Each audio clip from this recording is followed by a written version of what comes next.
courtesy of Apple Honda in York, PA. They have a beautiful, gigantic building. But for more information on their inventory, please feel free to check out the link in the description box below. Honda Civic Hatchback. All right, so here she is, you guys, the 2021 Honda Civic Hatchback.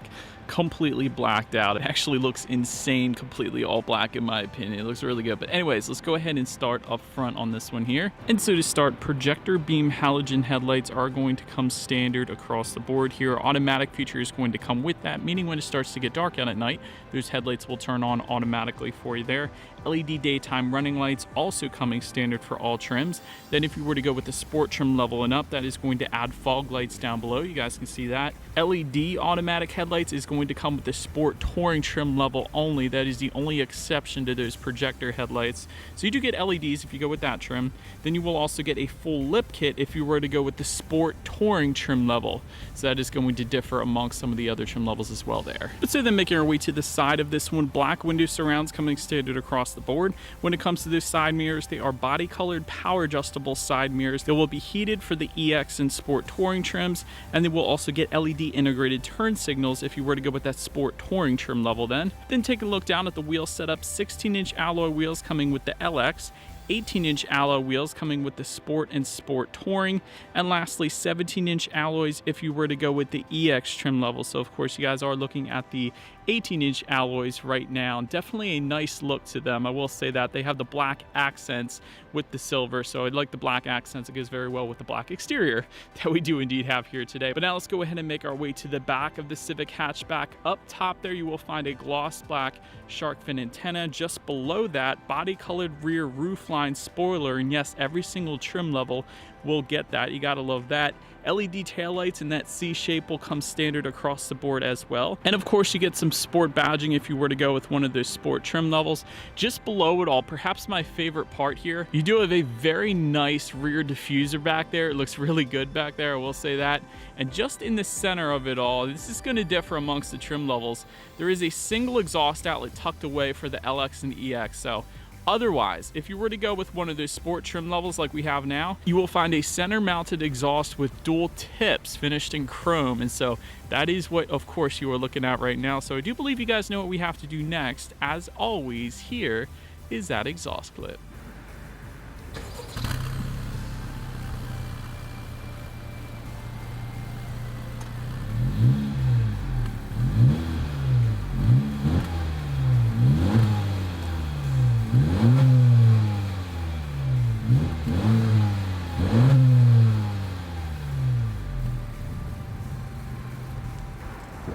So but now, since we are around back of the Civic Hatchback, when it comes to opening that rear hatch, there actually is a button on the key fob. It's probably the easiest way. There's also a button on the hatch itself, but once opened up, cargo capacity comes in at 25.7 cubic feet. If that was not enough space, there is a 60-40 split, meaning the rear seats do fold down for quite a bit of extra space there, coming in at 46.2 cubic feet. There is, of course, also a rear cargo cover back there. It's always important with hatchbacks.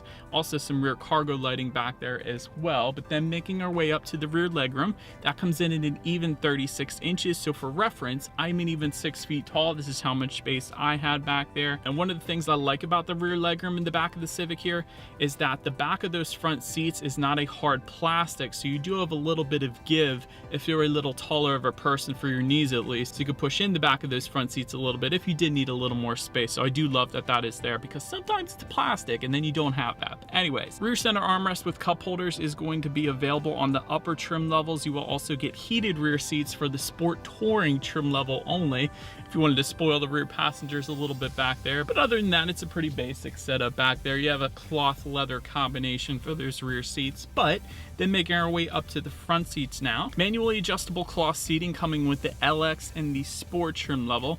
8-way power driver seat coming with the EX trim level and up. You will find heated front seats for that EX trim level and up as well. Leather seating is going to come with the Sport Touring trim level, power adjustable passenger seat, again for that Sport Touring trim level. Overall, the seats are pretty comfortable, not the most comfortable seats in the world. Definitely wouldn't have minded a little power lumbar adjustment on the driver's seat here, but nonetheless, the seats will do the trick. Then taking a look at the steering wheel, it is tilt and telescoping. It is leather wrapped for the Sport trim level and up, and the 10-2 grips are actually kind of bolstered on the thicker side, which I do tend to like because it gives you a little better feeling of being in control around the turns as opposed to thinner, wimpier grips, I guess you could say. But now let's go ahead and make our way to the startup, and let me start by showing you guys the key. You do have your Honda logo on the one side. When you flip it over, lock, unlock, that button to pop the rear hatch, and the circular buttons that says hold, that is going to be a remote start that is available for the Sport trim level and up, which also gets a push button start, by the way. So all I'm going to do is simply put my foot on the brake and press that bright red engine start button located just above the driver's right knee there. And so, but then once started up, it is kind of a digital analog combination gauge setup. All the way to your left, you have your engine temp. All the way to your right, you have your fuel information. In the center is going to be the digital portion of the gauges, which I do absolutely love. To control what is on that digital gauge setup, there are steering wheel mounted controls on the left side. Really gives you a ton of different information you can check out, including a digital speedometer, also boost pressure when you need your next oil change. There's Bluetooth information, radio information, the list goes on. Also, I don't know if you guys noticed when I was driving, the top portion of that digital gauge cluster actually changes color dependent upon how you are driving. If you're driving more economical, it's going to light up in green. If you're driving a little less economical, it's going to light up in a whiter color. So that is pretty cool that that's there, and Honda's done that for quite a while now, so I do like that too. But now making our way to overall interior quality, a power moonroof is going to come with the EX trim level and the Sport Touring trim level, so therefore we don't unfortunately have that today. But Sport pedals is going to come with the Sport trim level. That is what you guys are looking at right now. I always like seeing that in cars. It makes it feel like your car is faster than it really is, I guess you could say. Dual zone climate control coming with the EX trim level and up. Auto dimming rear view mirror coming with the Sport Touring trim level. Homelink controls, once again for that Sport Touring trim level only. Just above the passenger side glove box, you have a nice plastic design, although it is a nice design, I will say that. It's kind of a texturized black finish there. You have some black stitching above that glove box as well. Perhaps one of my favorite parts about the Honda Civic is the little cubby area just underneath of the shifter here. It's essentially used to tuck all of those unnecessary wires out of the way so that when you hook your phone up to the Civic to charge it or to display Android Auto, Apple CarPlay, which I'll get to in a second, the wires aren't going to be just in front of the shifter. They're going to be underneath, tucked away, out of sight, out of mind. So I do like that as well, I will say that. But having said that, wouldn't have minded a wireless phone charger in this one, but nonetheless, definitely nice how they set that up there.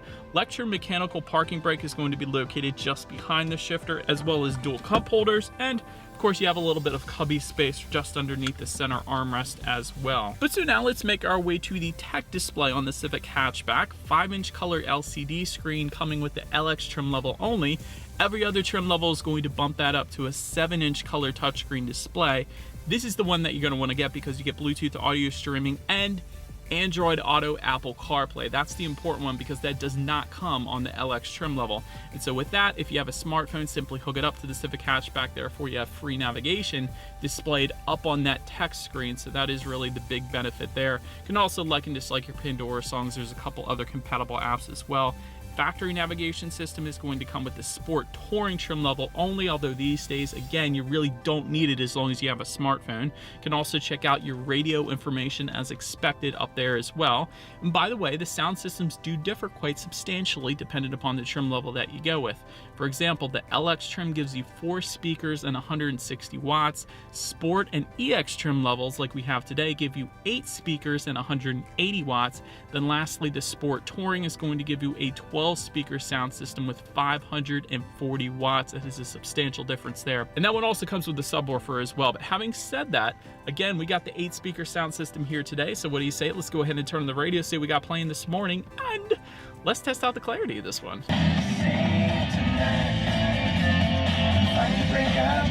It's nothing really crazy. It's definitely fine. It's 8 speakers, so you got a decent amount of clarity because of that. Not the most bass in the world, but if you guys do value music and that sound system and go with the Sport Touring trim level, that's the only way you're going to get it. But Last thing I wanted to mention to you guys on that tech display is when you do put this one in reverse, of course, you do have a rear view camera coming standard across the board, letting you know who or what is behind you, which is always is going to lead us into safety. And so to start, IIHS top safety pick when equipped with LED headlights. Now, of course, it's just the sport touring trim level there. Front side curtain airbags do come standard. In the back, you're going to have latch, aka lower anchors and tethers for children for the rear car seats. Rear child door locks back there, tire pressure monitoring system. It's all pretty basic stuff at this point, but of course, you do have Honda sensing coming standard across the board as well, and so that is going to include a collision mitigation braking system, road departure mitigation system, adaptive cruise control, lane keep assist, forward collision warning, and lane departure warning as well. In addition to that, all trim levels also give you automatic high beams as well. That's a pretty cool feature. That means when you have your high beams on at night and a car starts to approach you in the opposite direction, the car is going to automatically dim those high beams or put it back to normal, so you don't have to worry about going back and forth constantly, and then it puts it back onto high beams again. So it's a pretty cool feature. It's a automatic thing there for you. Honda Lane Watch is going to come with the EX and the Sport Touring trim levels. I think you guys probably know what that is already. But so overall, when it comes to my final thoughts here of the Honda Civic Hatchback, it is a top safety pick when equipped with the LED headlights, although a lot of vehicles these days are giving you LED headlights coming standard even on the bottom trim level, so wouldn't have minded some LEDs coming standard across the board. Nice driving dynamics, I will say that though. The handling is very nice in this one. Braking is excellent. That's really something, again, Honda always kills it compared to the competition. The braking feel and the braking statistics from 60 is absolutely amazing, so you gotta love that. Also wouldn't have minded a little better tech though as well, like for instance a wireless phone charger would be nice, a little bit larger screens. At this point, 7-inch color touchscreen display is kind of on the smaller side. Also a full digital gauge cluster would be nice, perhaps on the sport touring trim level. Now that the 2021 Elantra is coming out, it's going to have those kind of things, but overall I would say this one is a solid pick if you are into having fun on the back roads, because it does have very good handling, has a very good acceleration as well actually for its class, and the braking is definitely on point there as well. So that's my final thoughts. Let me know what you guys think of the Civic Hatchback in the comment section below. That is about it for this one, you guys. Thank you so much for watching. Feel free to follow me on social media if you wanted to see which car is next coming to the channel. Be sure to hit the subscribe and the bell notification button if you're into new car reviews. That is what we do here after all. Do appreciate you guys watching more than you know, and I will see you guys all in the next video. Stay gold.